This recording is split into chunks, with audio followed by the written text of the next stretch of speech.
गुरु ब्रह्मा गुरु विष्णु गुरुदेव महेश्वर गुरु साक्षात् परम ब्रह्म तस्मै श्री गुरुवे नमः।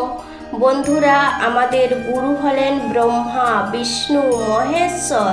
তিনি সাক্ষাৎ পরম ব্রহ্ম অর্থাৎ জগতের স্রষ্টা। তাকে প্রণাম করার অর্থ হলো সৃষ্টিকর্তাকে সম্মান জানানো। কারণ গুরু হলেন তিনি, যিনি আমাদের মনের অন্ধকার দূর করে আমাদের পরম জ্ঞান প্রদান করেন এবং এই সৃষ্টির সকল কিছুর সঙ্গে পরিচয় ঘটান। তাই আমাদের জীবনে গুরুর স্থান সকলের ওপরে। বন্ধুরা, পবিত্র এই গুরু পূর্ণিমার এই বিশেষ দিনটি গুরুর প্রতি শ্রদ্ধা ভক্তি এবং সম্মান জানানোর জন্যই পালন করা হয়ে থাকে। প্রত্যেক বছর এই গুরু পূর্ণিমার দিনটি আমরা শ্রদ্ধার সাথে পালন করে থাকি। বন্ধুরা, সবার প্রথমে জানিয়ে দিই, এই বছর 2024 সালে 1431 বঙ্গাব্দে এই গুরু পূর্ণিমা কবে পড়েছে ও সময়সূচি। বন্ধুরা, এই বছর 2024 সালে 1431 বঙ্গাব্দে গুরু পূর্ণিমা পড়েছে 21 জুলাই 2024, 5ই শ্রাবণ 1431 বঙ্গাব্দ রবিবার এবং পূর্ণিমা তিথি শুরু হচ্ছে 20 জুলাই শনিবার বিকেল 5টা 59 এবং পূর্ণিমা তিথি সমাপ্ত হবে 21 জুলাই 2024 দুপুর 3টা 46। এই রবিবার দিনে গুরু পূর্ণিমার যাবতীয় উপাচার পালন করা যাবে। এইবার আসবো দর্শক বন্ধুরা এই গুরু পূর্ণিমার মাহাত্ম্য প্রসঙ্গে। এই বিষয়টি অবশ্যই গুরু পূর্ণিমা পালন করার পূর্বে সকলের জানা প্রয়োজন। আমাদের সনাতন ধর্মে গুরুকে সবার উপরে স্থান দেওয়া হয়েছে, কিন্তু প্রশ্ন হলো কেন এই দিনটিকেই গুরু পূর্ণিমার বিশেষ দিন হিসেবে বেছে নেওয়া হলো। গুরু পূর্ণিমা বলতে প্রথমেই যার কথা বলতে হয় তিনি হলেন মহর্ষি ব্যাসদেব।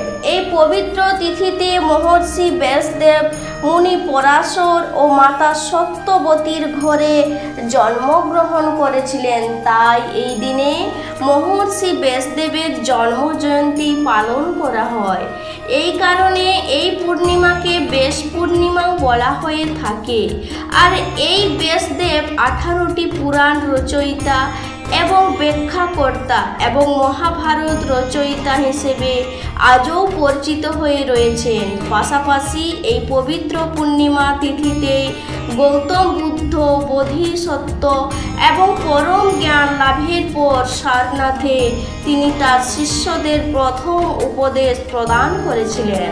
অন্যদিকে হিন্দু পুরাণ অনুসারে ভগবান শিব, যিনি দেবাদিদেব হিসেবে পরিচিত, তিনি আদি যোগী থেকে আদি গুরুতে পরিণত হয়েছিলেন। এই পবিত্র পূর্ণিমা তিথিতেই এই দিনেই তিনি সপ্তর্ষির 7 জন ঋষি শিষ্য অত্রি, বশিষ্ঠ, পুলহ, অঙ্গিরা, পুলস্থ, মরীচি এবং কেতু এই 7 জন ঋষিকে মহাজ্ঞান প্রদান করেছিলেন। পাশাপাশি জৈন ধর্মে মহাবীর ও এই পবিত্র পূর্ণিমা তিথিতেই তার শিষ্যদের উদ্দেশ্যে পরম জ্ঞান প্রদান করেছিলেন। সুতরাং বিভিন্ন দিক থেকে এই গুরু পূর্ণিমা তিথি যথেষ্ট গুরুত্বপূর্ণ। এইবার আসবো দর্শক বন্ধুরা এই গুরু পূর্ণিমার দিন পালনীয় উপাচার প্রসঙ্গে। গুরু পূর্ণিমার দিন যেটি সব থেকে বেশি গুরুত্বপূর্ণ সেটি হলো গুরু পূজা করা, গুরুর প্রতি সম্মান এবং শ্রদ্ধা নিবেদন করা। বন্ধুরা, আমাদের ধর্মশাস্ত্র শেখায় আমাদের প্রত্যেকটি মানুষের জীবনের প্রথম গুরু হলেন নিজের মাতা এবং পিতা। তাই গুরু পূর্ণিমার দিন সবার প্রথমে যাকে সম্মান এবং শ্রদ্ধা নিবেদন করা প্রয়োজন তিনি হলেন নিজের মাতা পিতা। এই দিন সকাল সকাল ঘুম থেকে উঠে স্নান করব, সারার পর নিজের মাতা পিতাকে সবার প্রথমে প্রণাম করুন এবং তাদেরকে আপনার সাধ্য এবং সামর্থ্য অনুযায়ী কিছু উপহার প্রদান করুন। বন্ধুরা, মাতা পিতার আশীর্বাদ ভিন্ন কখনোই কিন্তু জীবনে সাফল্য লাভ করা যায় না। তাই জীবনের প্রথম গুরু নিজের মাতা পিতাকেই এই দিন সবার প্রথমে শ্রদ্ধা এবং সম্মান প্রদর্শন করুন। দ্বিতীয়ত যে কথা বলবো বন্ধুরা, যার কাছ থেকে দীক্ষা নিয়েছেন বা যার কাছ থেকে জীবনে চলার পথে প্রতিনিয়ত বিভিন্ন শিক্ষা পেয়ে থাকেন, সেই গুরুর উদ্দেশ্যে এই দিন কিছু শ্রদ্ধার্ঘ্য বা উপহার অবশ্যই নিবেদন করুন এবং তার কাছে আশীর্বাদ প্রার্থনা করুন। বন্ধুরা, যদি আপনার কোনো গুরু নাও থাকে তাহলে আপনি যাকে নিজের ইষ্টদেব ও ইষ্টদেবী মনে করেন, অর্থাৎ যাকে আপনি মনে প্রাণে বিশ্বাস করেন, তার পূজা এই দিন অবশ্যই করবেন। অর্থাৎ আপনি যদি মহাদেবের ভক্ত হন অথবা ভগবান শ্রীকৃষ্ণের, তাহলে তাকেই গুরু হিসেবে এই দিন আপনি পুজো করতে পারেন। বন্ধুরা, যদি আপনি জীবনে সমৃদ্ধি লাভ করতে চান তাহলে এই গুরু পূর্ণিমার দিন মা লক্ষ্মী এবং নারায়ণের অবশ্যই পুজো করুন এবং পুজোর নৈবেদ্য হিসেবে আর কিছু দিন বা না দিন একটি নারকেল অথবা নারকেলের তৈরি যে কোনো প্রকার একটি ভোগ অবশ্যই অর্পণ করুন। এই পূজার উপবাস থাকার পর সন্ধ্যাবেলায় সম্পন্ন করা অত্যন্ত প্রয়োজন। আর পুজোর সময় মা লক্ষ্মীর উদ্দেশ্যে অতি অবশ্যই একটি ঘিয়ের প্রদীপ প্রজ্বলন করুন। আর প্রদীপটি ততক্ষণ পর্যন্ত জ্বলতে দিন যতক্ষণ পর্যন্ত সেটি নিজের থেকে না নিভে যায়। বন্ধুরা, এই গুরু পূর্ণিমার বিশেষ দিনে বাড়িতে গীতা পাঠ করা অত্যন্ত শুভ বলে গণ্য করা হয়। বাড়িতে পারলে অবশ্যই গীতা পাঠ করা এবং গীতা পাঠের শ্রবণ করুন। তবে এখানে একটি বিষয় বলবো, যদি আপনি গীতা পাঠ করে থাকেন তাহলে যা আপনি পাঠ করছেন বা শ্রবণ করছেন তার অর্থ অবশ্যই বোঝার চেষ্টা করবেন।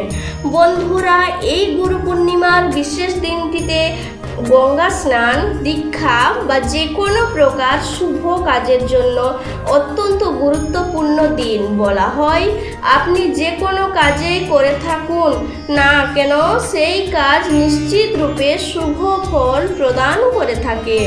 আর এই জন্য এই গুরু পূর্ণিমার দিন দুঃস্থ দিন দুঃখী মানুষদের দান করার কথা বলা হয় অথবা অভুক্ত মানুষ এবং পশু পাখিদের খাওয়ানোর কথা বলা হয়ে থাকে।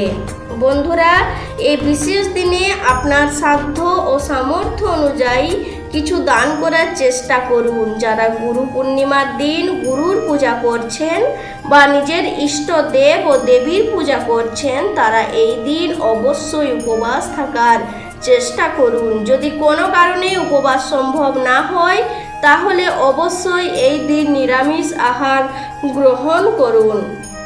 আশা করি দর্শক বন্ধুরা এই ভিডিওটি আপনাদের ভালো লেগেছে।